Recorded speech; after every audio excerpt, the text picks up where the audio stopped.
Salutations, my serfs, and true followers of the Almighty Fema. I, your Lord, Helitron, on the first day of the 6th week of the year 279 of Ordo Ad Chaos, have brought you unto the heart of our beloved camp, to gaze again into the eyes of history. The dawn of our age, Ordo Ad Chaos, was a twofold celebration of the randomness of nature, and how forced order could bring about an embracement of the ephemeral world. In the before time, the false covenant of nations sought to unify and organized the world based on principles of universal law, and from it came a deplorable principle that individual people could fulfill their own desires through labor and trade without need of a magisterium to monitor their doings. Even when the technology became available, many were hostile to the concept of monitoring and surveilling the daily lives of the body politic.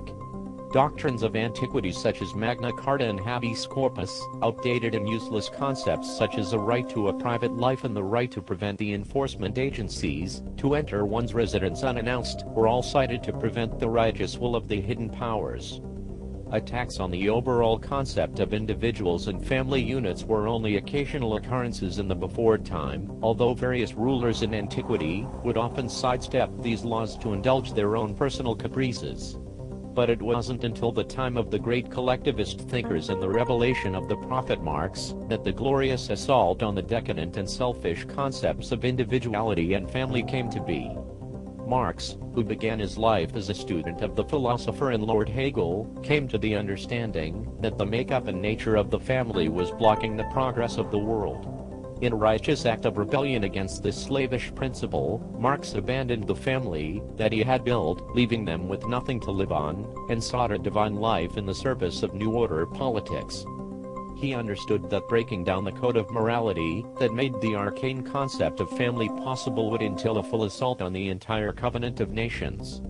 But due to the massive hold that the covenant had, Marx was forced to create a counterfeit covenant to the established one, often drawing upon various arcane dogmas of medieval Christianity, an old mystical belief system long forgotten today, and using these plagiarized moral arguments to turn some parts of the covenant against other parts. The concept of charity was turned against the industrious activity that made it possible. The concept of labor was turned against the rewards for which people worked.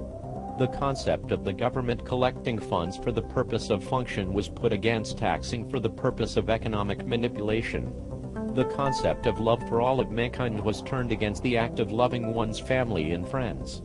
The concept of money was turned against the concept of exchange of goods. The concept of freedom of all to pursue their own desires was turned against the freedom to live an organized life. But while this overarching ideology that came to be called communism was a direct service in instructing the lower class humans how to be good servants to the new order, a second function as a political distraction that enveloped the world into conflict was also observed. The various churches and covenant-based nations struggled to deal with this new threat to their existence, while the Holy See of Rothschild and other elites in the early days of the hidden powers consolidated their hold on the primary power of the covenant of nations, the currency that they used to maintain their economies.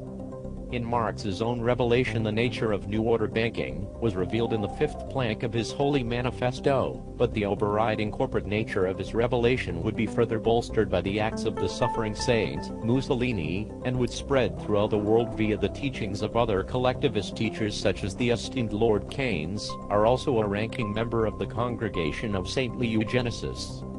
Little by little, the nations, while keeping their covenant names and labels, had their governments completely changed, and their economic and social natures turned into the beginnings of the new order. All the while, arguing amongst themselves over different fragments of the same truth, completely oblivious to the changes happening around them. In time, the full surveillance of mankind became a more tolerated concept, and eventually the way was paved to the great human purge. Any pretense of the old order was thus abandoned, and came the being of our Almighty Fema. Here, we have no need of privacy, we share all in common, and suffer in the same respect. Here, we are saved from the uncertainty of pursuing illusions of self-fulfillment. Here, we renounce such ridiculous delusions as individual love and family. Here, we have become truly free.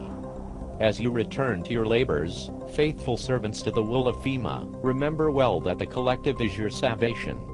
Renounce all of your selfish innate desires, to love one another as either friend or lover. We are always watching, we see all that you do within the borders of Helios 54, and we will enforce the holy law of the articles of communal duty without mercy, if you should go astray.